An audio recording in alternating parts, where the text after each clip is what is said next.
everyone. Welcome back to yet another episode of Israel in Style. I'm Emmanuel Kadosh, and I'm here to update you guys on all the latest in Israeli fashion, culture, and lifestyle. Like anywhere in the world, trends are constantly changing. New designers, new musicians, new exhibits, and so much more pop up all over the city, and I'm here along with some of Israel's best to give you the rundown. So, let's get started. First up in the studio is a young woman who has a passion for art. And not just that, a passion to teach art to anyone and everyone, ranging from adults to children from all levels and backgrounds. Not only that, art therapy is also offered, and its main goal is to help people tap into their creative world. With me in the studio is the founder of Tel Aviv Art Studio, Michal Berman. How are you? I'm great. Thanks for having me. Thank you for coming in. We've been in the talks of having this interview, and I've been dying to have you in here because first of all, I want to hear more about Tel Aviv Art Studio, and then we'll talk about the art therapy part, which I love. So Sure. Tell me how you got started. So it got founded by Natasha Miller-Gutman in 2009 in Evan Gvirol, and I joined about a year and a half ago, and we have this incredible studio that offers adults and children all types of art classes, anything from graffiti to oil painting to pastel painting to drawing, figure drawing, everything and anything. Our goal is really to reach Tel Aviv and everyone from Olim Chadashim to Israelis, and kind of. So you guys are doing this together. all in English and in Hebrew, kind of like a mix of it, right? Heblish, all the way. Heblish, I love it. And so what are types of, classes that you guys are doing? What types of artwork? We do all kinds of artwork. We have workshops from anything from mindfulness in art to music with art to baby and me make art, but our main popular ones are the ones with paint night, which is always really great with wine, and Yes. figure drawing with a model, and then we have our normal classes with children and adults. So, how long are the nights usually? Like, what does a typical art night look like? A typical art night is when someone comes, can have absolutely no background art and come from zero and learn from the basics all the way to, we've had artists that have done this for years. And it's 2 hours per lesson. And they come and they interact with other people who they haven't met from all over the world, and it's incredible. Are you guys offering them, like all the materials and, teachers that are standing there and kind of helping them out? What does it look like? Absolutely. I think first off, creativity takes tons of courage. Right. And to come at your first lesson and not really know where you stand and everything, it's incredible. That's so nerve-wracking, I feel like. It is. But they do it like champions, and you can really tell how art touches people, which is so important. So what about the art therapy aspect? Because I know you have a major in that, right? Yes. So tell me a little bit about what is art therapy for those who don't know. Sure. So art therapy is a form of therapy that somehow helps people artistically when verbal cues aren't really helpful for them. So sometimes verbal therapy doesn't do it for people. Yeah. And they can use art as a form to express themselves, to tap into what's really going on. There's a kind of misconception that art therapy is for only children, but we work with children, with adults, with now I'm working with an incredible program with soldiers with PTSD and trauma from the past that come and make artworks every week. Wow, you gave me the chills. And that's so interesting that you say that art therapy is only for children, because when I was in Rome, I found this book that really, really helped me. It was one of those more of coloring in, because I'm not an artist myself, but still more of just coloring in, and that's a sense of therapy, and it really does help, just kind of having your mind to yourself and using whatever colors you think are going to match, which none of them end up doing. So what really is the end goal of art therapy? What are you trying to convey through the art? The end goal is for you to get to know yourself better, to help yourself through this process. And I think a lot of the misinformation about art therapy is that people are nervous to how the product's going to look, but it's actually the journey. It doesn't matter so much at the end goal. It's going through the process and kind of figuring out yourself.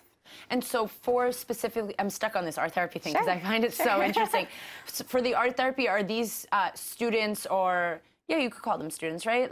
They're clients are coming in, and is it a consistent thing? I asked you specifically with the art therapy, do you find them coming back a lot? Yes, absolutely. It depends also if we're doing group therapy or individual therapy. It's different from person to person. Group therapy is intimidating.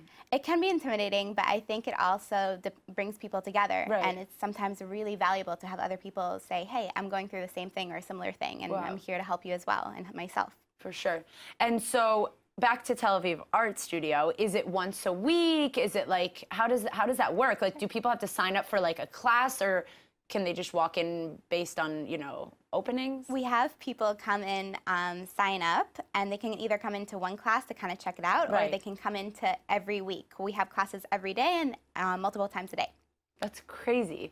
So people, you know, maybe if they're on shift jobs and stuff like that, they can come, you know, in the morning, at night, whatever it is, right? Exactly. We wake up with art and coffee, and we end the night with like tea and kind of nice music and getting into our late night classes, which go until 10:30 p.m. And wow, that's actually, how did you get involved with this studio specifically? Did you come with the art history, with a art therapy background? I started off actually with Natasha when I was teaching figure drawing, and then I went to do my master's in art therapy, and we came and we joined forces to this incredible studio, and we went for it. What's art figure, what did you say? Figure drawing. What is that? It's with a nude model every week. Yep. What? Yep. No way. And people come from zero experience of drawing a person ever to years and years and years. I would literally draw a stick figure. That's what a lot of people say, but they come out with incredible creations, like really beautiful things. I have to come check this out because I genuinely am telling you, I have zero artistic ability, but then people are, like you said, like, people always say that, and then they come out with like the most amazing pieces. So for somebody like me who doesn't, you know how to get in touch, how do people find you? Where can they find you guys? So they can find us on our website, they can find us on Instagram, they can call us, they can really, a lot of what people find us from is word of mouth. Right. We get a lot of tourists, and we also get a lot of Israelis and like people that come and live here, and it's such a nice connection to me. For sure, also to meet new people and to, you know, Israelis meeting people from abroad and integrating into their community here.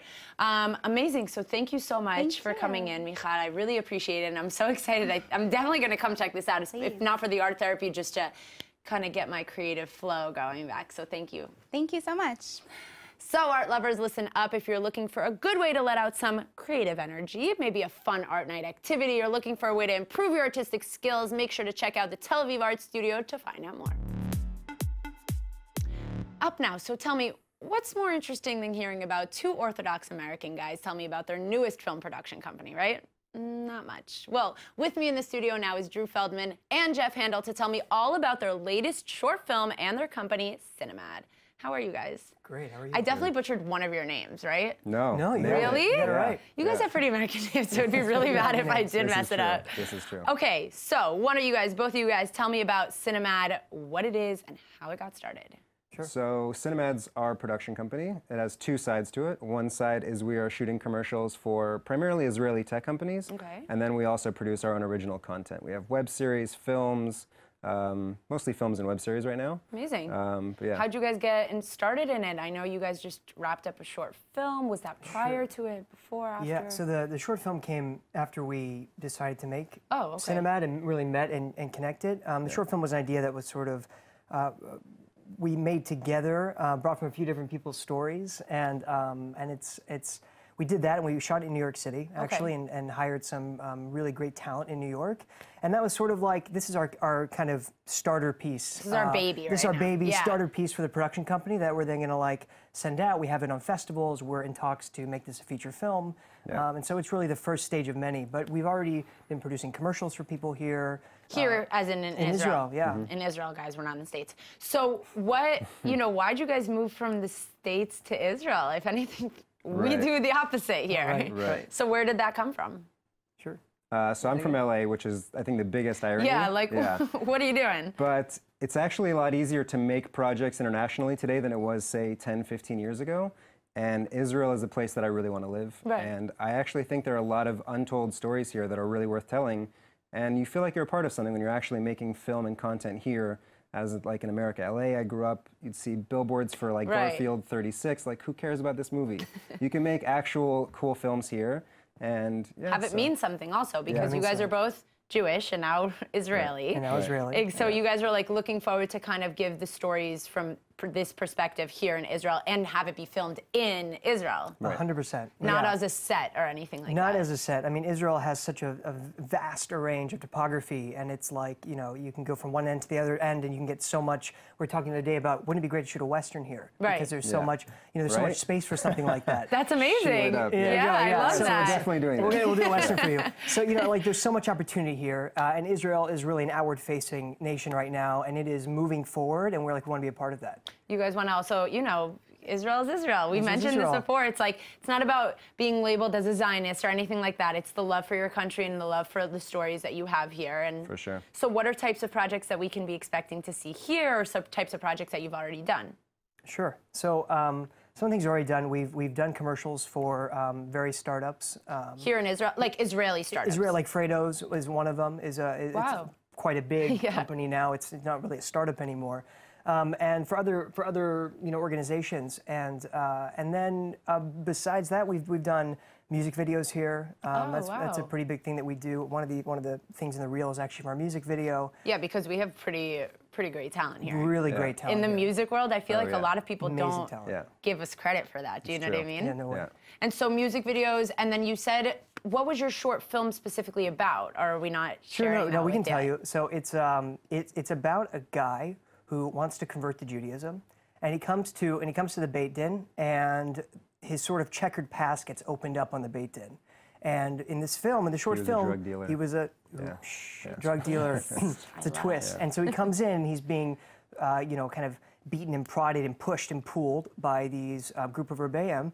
And it's about his journey, his struggle to convert to Judaism and also face his past and his actions. When are we seeing this? Hopefully soon. Yeah, the short film should be done like hopefully a month and a half, 2 months. So what's like a short film? Does that mean it's like 15 minutes? 15 to 20 minutes, yeah. Oh, yeah. are And the there feature, rules? For film festivals, yeah. Yeah. And have you guys like thought about, sending this in? Sundance, Cannes, that's where we're shooting for sure. That's so Yeah. exciting. You can see some of the footage in our reel back here from the film itself. And so, do you guys have different like roles in the company? Is one, more Yeah. of like the director producer, one more the cameraman? Like, how does that work? Well, we met. One of the reasons we joined together was because we have very complementary, Right. attributes and skills. I trained as an actor for most of my life and worked in the theater What is that and like? directed. What was that like? I toured with the Shakespeare Company for a year around the United It's States amazing. and worked in New York, and it was being a vagabond, a gypsy basically. and primarily I work and I focus with talent and with actors and Okay. performances and script. And then Jeff is really behind the camera, and he's got a great range of technical, ability. And he's How also did a you great get involved producer. in that?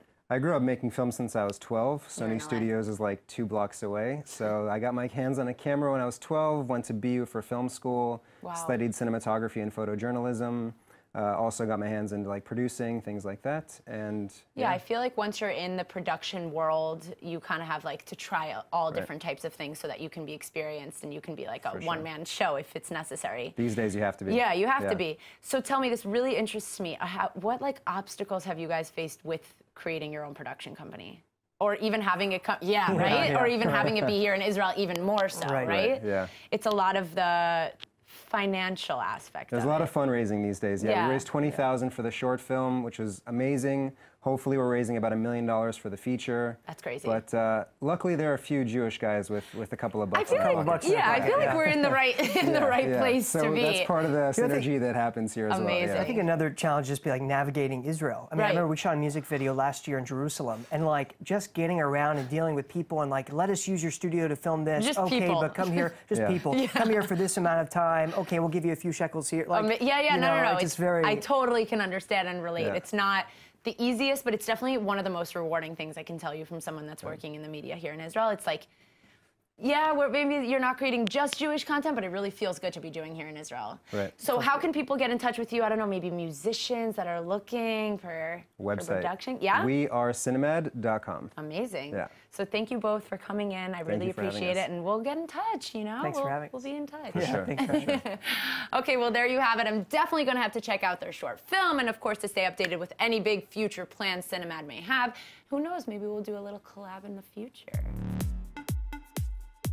So for those of you who don't remember this lovely face, Rosa Sinaiski is the queen of fashion, both here in Israel, fashion weeks all over the world, and of course on her amazing blog, Moody Rosa.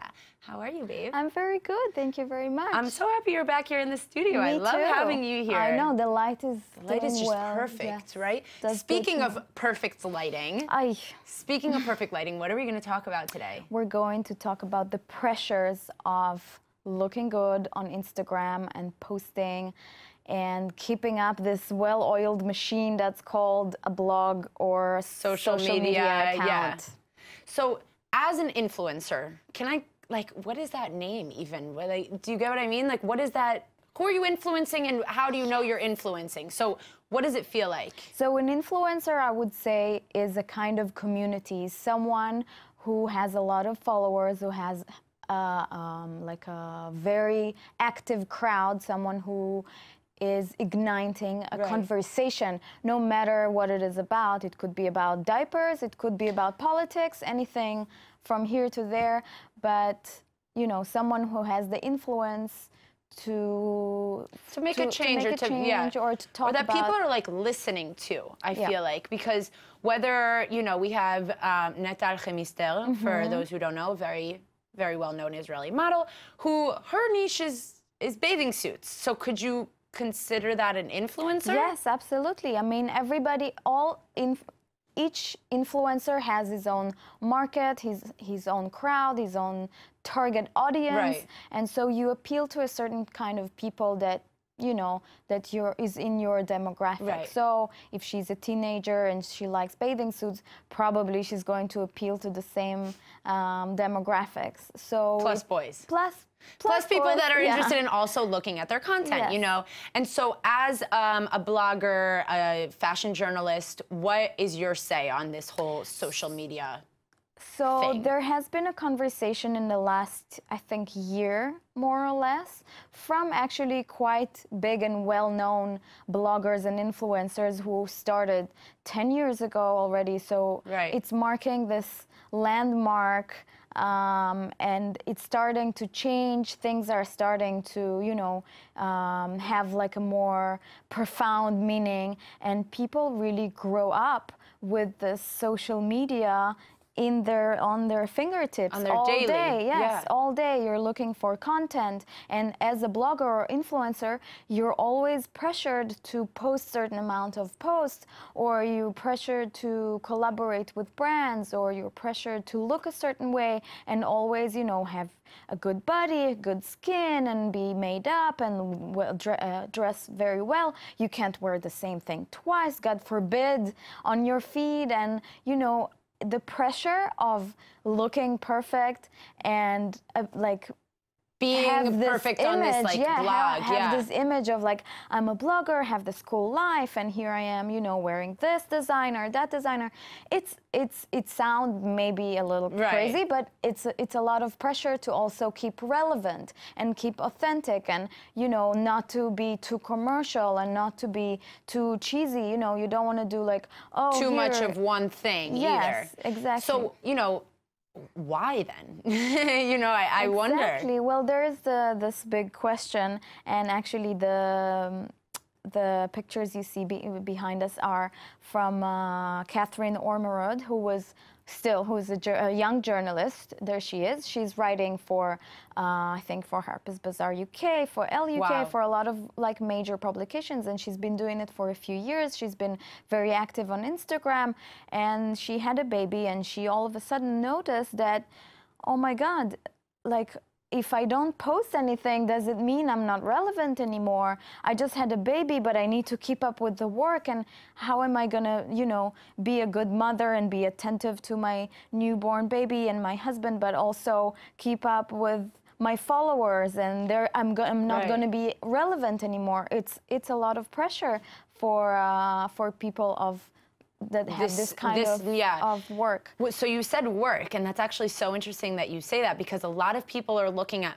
bloggers and influencers and Instagram models or whatever it is that they are as just that. You know what I mean? You're just an Instagram name, and you happen to have followers, and you happen to get a lot of likes and all of this stuff. It's a job, right? Like, how can you explain that to me a little bit? It's definitely a full-time job. I mean, now it's shifted a lot from even 5 years ago to 3 years ago.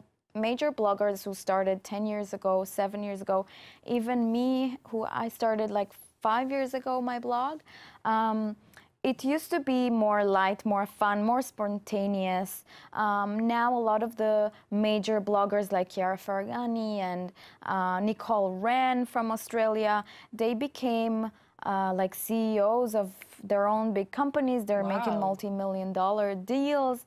They became faces of huge brands. So it's really changing from just being a blogger and creating content for yourself, but being the face of something. Right. Or actually, there are a lot of bloggers / influencers who went to the behind the scenes kind of thing and started. Maybe because of the pressure, though, you know, because Yeah. of the pressure of having to keep up and be perfect and document it all and constantly have, you know, your phone on hand. Yeah. And it's really interesting. I have to get your take on this before we have to wrap up.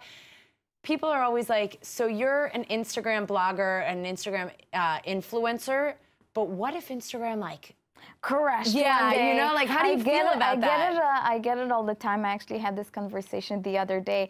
It's not just influencers and bloggers. Imagine brands also. For like sure, big who don't even have a brands. website, they just have an Yes, Instagram. or selling on Instagram. It's a major thing. I don't think it's going to crash. The world won't let it happen. Right. But yes, we have to think of our mental health. Literally. Yes, and actually there is a post here also from Miroslava Duma, who has 2.5 million followers, if I'm not mistaken, and she's a huge public figure, especially in the fashion world. And she wrote not long ago on her Instagram that she's going to take a little break because, you know, social media started as a sharing platform where you could meet people and like-minded work could be done and you could brainstorm and meet a lot of people. And now the pressure is so on and so high that people are on the phones all the time, and the pressure is on to consume the content. Yeah. And I wake up in the morning and that's the first thing. And imagine you'll have to create it all the time. No. I post maybe twice a month. You know, like I don't know. But then again, then we wish we were influencers. You know what I mean? Until we are, and then it's a rough line. The guilt starts when you're an influencer and you don't post enough, is where you start looking at other bloggers saying, oh, they went to this party, they got this job, they got that gig, and you're like, what if I'm not relevant anymore? I have to do more. For sure. But then you do already other things. So like, as I said, a lot of the bloggers have a lot of like consulting jobs and art directing jobs and modeling contracts. Yeah, so that you have a different platform and a different outlet to kind of take your energy out So let's not even start on like cyberbullying and all that kind of stuff. That's a whole topic. Actually, I would love to have you come on for that because that's a whole topic on its own and really interesting, especially from a blogger's point of view. But basically, what I got out of this is that we all need like a minute to take a break once in a while and kind of focus on what's really important in life and not behind the screen as opposed to in real life. So thank you so much for coming in, Rosa. Thank you. No Instagram for you. Yeah, right? I'm taking a pause from it for a minute. Anyway, make sure you, if you aren't already, go follow Moody Rosa on Instagram for the most up-to-date, trendiest looks around. And of course, stay tuned to hopefully see Rosa back on Israel in Style with some more updates. That's all the time we have left for today's show. I wanted to thank all my guests who came into the studio today. And for all you viewers out there that want to catch up, make sure to check us out on iltv.tv/IsraelInStyle. Have a fabulous and stylish week, everyone.